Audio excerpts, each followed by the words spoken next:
The Williams Honda says Honda V6, another major manufacturer entering World Grand Prix racing. They're really Grand Prix racing, having so many manufacturers vying for the publicity, vying to test their product in front of this world market, world television coverage for the Grand Prix series. And through he goes into 7th place now. Rosberg going through to 7th. And so on lap 56, Tambay has dropped back. Tambay has dropped back behind Warwick. And there, I think Tambay is slowing right down. Tambay has dropped down to 6th place. And up into 6th place, sure enough, goes Keke Rosberg with the Williams Honda. Up now into 7th place will go Eddie Cheever. And Patrick Tambay is slowing right down there. A problem with the engine or a problem with the turbo. It looks to us if on lap 56, Patrick Tambay's race is run, his last ever race for the Ferrari team. A real shame, as he was on pole position for this race.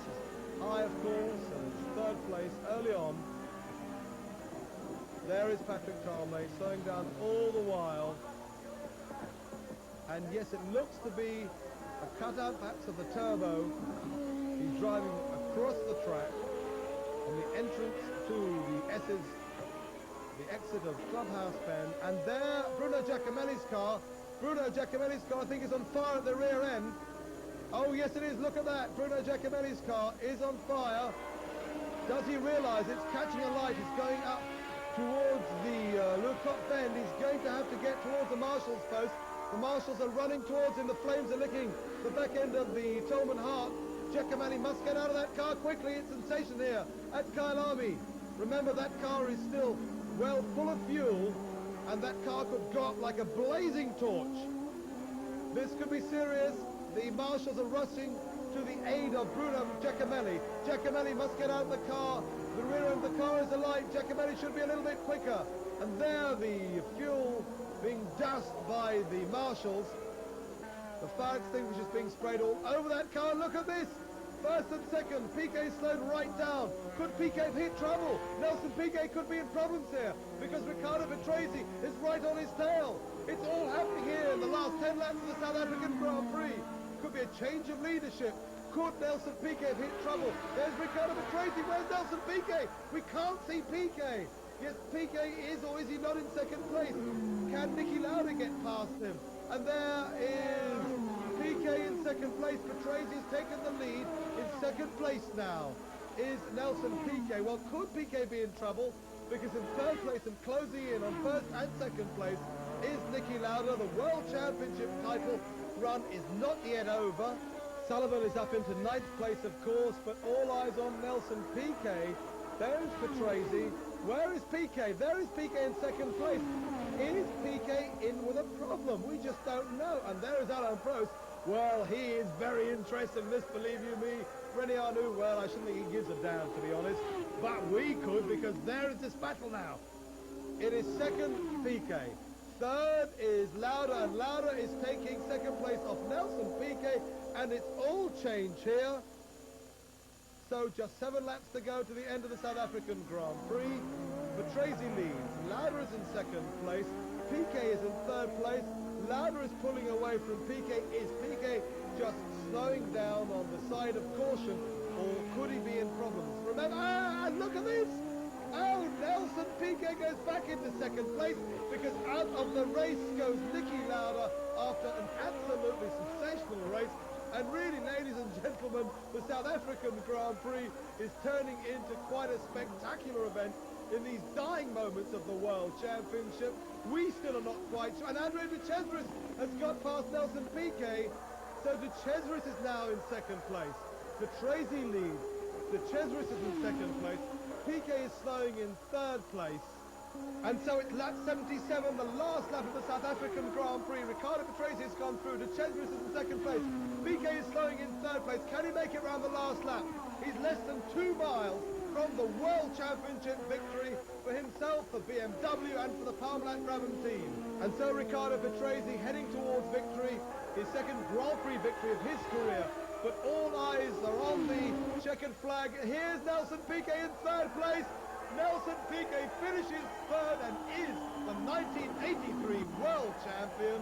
And the Brabham team are jubilant. I think here we should remember that the BMW turbo engine is only in its second full season of Formula One Grand Prix racing, because it's made its racing debut in the South African Grand Prix back in March of 1982. The World Manufacturers' Championship is won by Ferrari on 89 points, Renault second with 79, third Brabham BMW with 72. But the eyes of the world are on the new 1983 World Drivers' Champion, Nelson Piquet, driving, of course, the Parmalat Brabham BMW. And so the most prestigious series in motor racing, the Formula One World Grand Prix Championship, comes to an end here in South Africa after 15 races in 12 countries over 4 continents.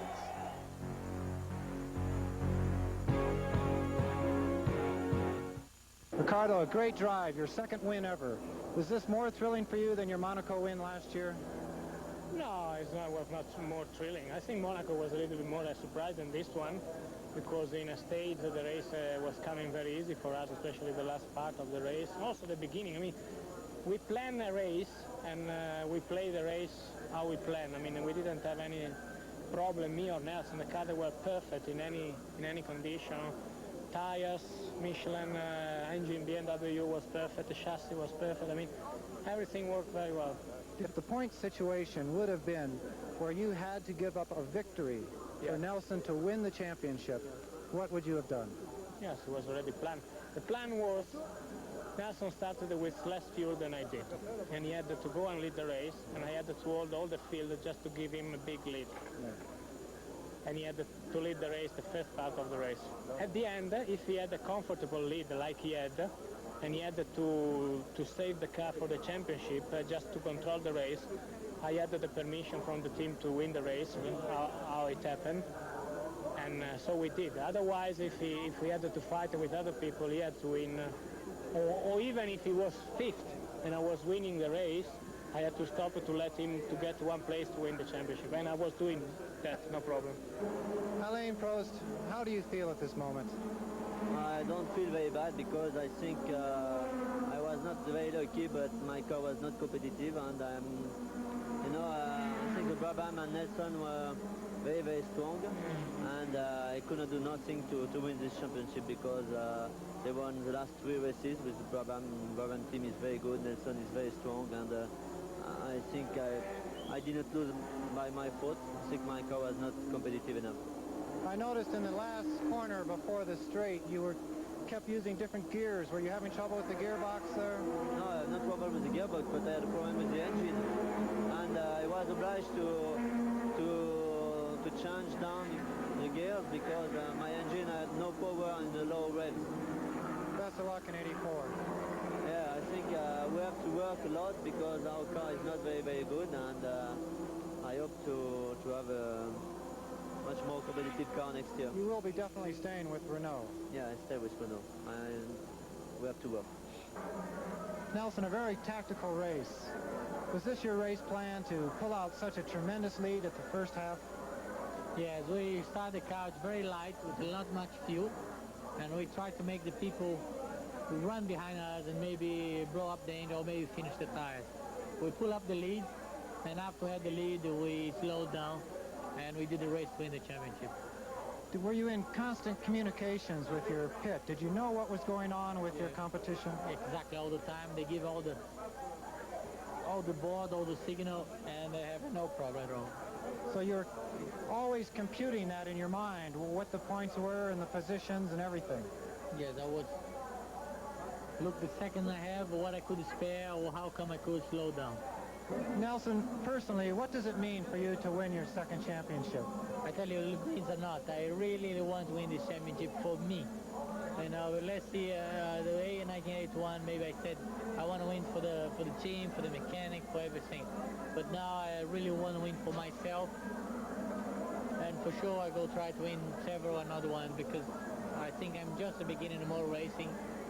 And I think I'm very young still, and I have all the wish to still racing a lot. You've had an incredibly strong combination of tires, engine, chassis. Do you think you'll be able to maintain your edge over the other teams next year? Well, it's very difficult to say I will maintain, but we fight it for course, Michelin will be fighting to do the best tire. Gordon Moore will be fighting to do the best car.